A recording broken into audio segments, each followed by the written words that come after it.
Assalamualaikum warahmatullahi wabarakatuh. Selamat pagi anak-anak.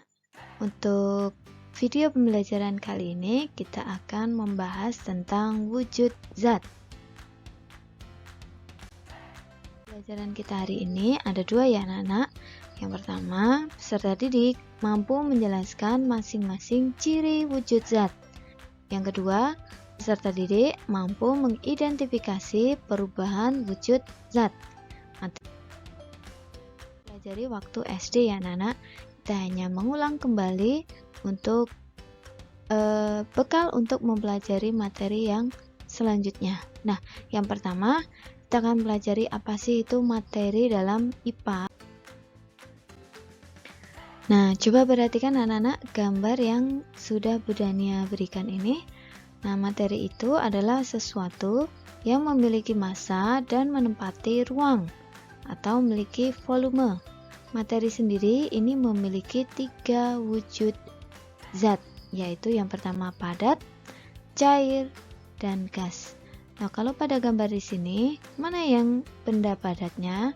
Nah, kalau benda padat pada gambar di sini ada tanah, ada batu, kemudian ada pohon-pohon. Kemudian mana yang zat cair? Tentu sudah kalian pahami ya anak-anak. Zat cair itu tentunya yang airnya ini. Kemudian kalau gas tentunya adalah udara yang menyusun atmosfer lingkungan kita, atau yang biasa kita gunakan untuk udara pernapasan.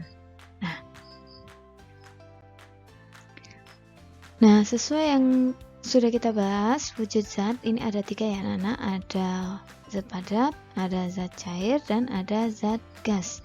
Untuk yang pertama kita amati gambar dari struktur zat padat. Nah, di sini kalau zat padat ini partikel zat penyusunnya, kita lihat yang bulat-bulat ini, dia rapat, kemudian teratur, kemudian antara partikel zat yang satu dengan yang lain ini memberikan sedikit pergerakan, atau antara partikel satu dengan yang lainnya ini susah untuk bergerak. Kemudian gaya ikatnya antara partikel satu dengan yang lainnya ini sangat kuat, sehingga antara partikel satu dengan yang lainnya itu sangat susah untuk dipisahkan. Kemudian untuk zat cair kita lihat. Nah, di sini kalau zat cair di sini partikel zat penyusunnya ini lebih renggang. Makanya ini partikel zatnya bisa bergerak ke arah manapun. Nah, seperti biasanya kalau zat cair itu selalu mengikuti bentuk wadahnya. Ketika wadahnya berbentuk bulat, dia akan berbentuk bulat. Kalau wadah zat cairnya berbentuk kotak, maka dia akan mengikuti bentuk kotak juga. Nah, di sini antara partikel zat cair satu dengan yang lain ini memungkinkan terjadinya pergerakan. Kemudian yang terakhir ini adalah zat gas. Kita lihat di sini. Nah, antara partikel zat yang satu dengan yang lainnya ini jaraknya sangat jauh, dan masing-masing partikel zat ini bergerak bebas, selalu bergerak ke arah yang tidak teratur. Nah, ini yang disebut dengan zat gas. Zat gas ini ada di udara bebas yang kalau kita kenal ada 2 jenis, yaitu ada karbon dioksida dan oksigen. Ini digunakan untuk udara pernapasan manusia dan hewan, juga tumbuhan. Nah, adakah gas yang lainnya? Banyak. Oke. Lanjut. Oke, secara garis besar perbedaan benda padat, cair, dan gas ini dibagi menjadi 3 ya anak-anak. Yang pertama ini tentang bentuk volume, yang kedua jarak, yang ketiga pergerakannya. Nah, tentang bentuk dan volumenya, kalau benda padat ini memiliki bentuk dan volume yang tetap. Kemudian untuk zat cair memiliki volumenya tetap, tetapi bentuknya berubah sesuai wadahnya. Kalau gas ini volume dan bentuknya ini berubah-ubah. Kemudian kalau benda padat, jarak antar partikel zat padatnya sangat rapat. kemudian cair, jarak antar partikel zat cairnya lebih renggang. Kemudian yang gas, jarak antar partikelnya sangat renggang. Yang terakhir, partikel zat padat ini tidak dapat bergerak bebas. Kalau untuk yang zat cair, ini bisa bergerak bebas, namun gerakannya terbatas. Kemudian untuk yang gas, partikel gasnya ini sangat bergerak aktif, tidak beraturan. Nah, selanjutnya kita akan pelajari tentang perubahan wujud zat. Nah, kita perhatikan di sini ada tanda panah yang berwarna hitam dan berwarna oranye. Kita lihat dulu dari yang sebelah kanan ya anak-anak. Nah, yang dari sini kita lihat. Nah, cara membacanya, benda padat berubah menjadi benda cair, maka ini tanda panahnya yang berwarna hitam. Perubahan wujud zatnya dinamakan mencair. Kebalikannya, jika benda cair berubah menjadi benda padat, ini dinamakan membeku. Kemudian yang kedua, perubahan wujud zat antara cair dengan gas. Kita lihat, jika benda cairnya berubah menjadi gas, maka ini disebut dengan menguap.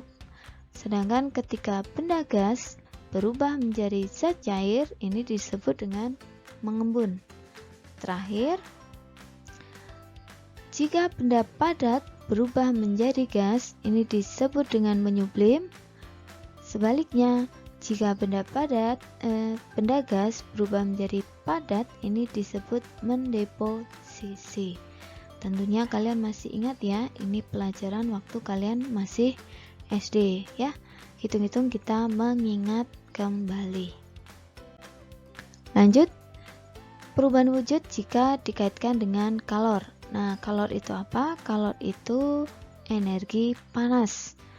Kalau untuk perubahan dari gas menjadi zat cair, kita amati yang pertama ini sebelah kanan. Ini. Ketika dari zat gas menjadi zat cair atau biasa disebut mengembun, maka ini melepaskan energi panas. Jadi gas itu menjadi cair, dia dengan melepaskan energi panas. Sebaliknya, ketika dari benda cair berubah menjadi gas atau menguap, ini memerlukan energi panas. Nah, coba kalau kalian dalam kehidupan sehari-hari, bagaimana caranya air bisa dijadikan uap? Nah, tentunya ketika kalian memanasi air, ya kan? Nah, ketika kalian memanasi air, itu berarti air membutuhkan energi panas untuk berubah menjadi gas saat airnya itu sudah mendidih. Nah, setelah mendidih, maka akan terjadi proses selanjutnya disebut penguapan. Nah, sedangkan untuk yang proses yang kedua ini, kita lihat benda cair ketika menjadi benda padat, contohnya air menjadi es. Nah, tentunya dari suhunya menjadi lebih turun. Kalau suhunya lebih turun, ini maka dia prosesnya melepaskan energi panas atau melepas kalor. Beda hal ketika es terkena sinar matahari atau suhu ruang yang panas, maka es batu itu akan mencair. Nah, jadi ketika es batu dia mendapatkan energi panas, dia akan melakukan perubahan wujud menjadi zat cair. Udah kan? Nah, terakhir di sini ada padat dan gas. Nih, ketika benda padat menjadi gas, contohnya ada kapur barus menjadi gas. Nah, itu dia memerlukan kalor. Semakin suhu ruangnya semakin panas, maka kapur barusnya akan cepat menjadi gas. Kebalikannya, ketika dari gas menjadi padat atau prosesnya tadi deposisi, ini dia melepaskan kalor. Nah, demikian bahasan materi kita tentang wujud zat yang terdiri dari 3 tadi, padat, cair, dan gas, serta perubahan wujud zatnya yang tadi totalnya ada 6 ya anak-anak. Nah, terima kasih atas perhatian kalian. Semoga apa yang sudah Dania siapkan ini bermanfaat untuk kalian semua. Sekian dulu, nanti kita lanjutkan ke unsur senyawa dan campuran. Wassalamualaikum warahmatullahi wabarakatuh.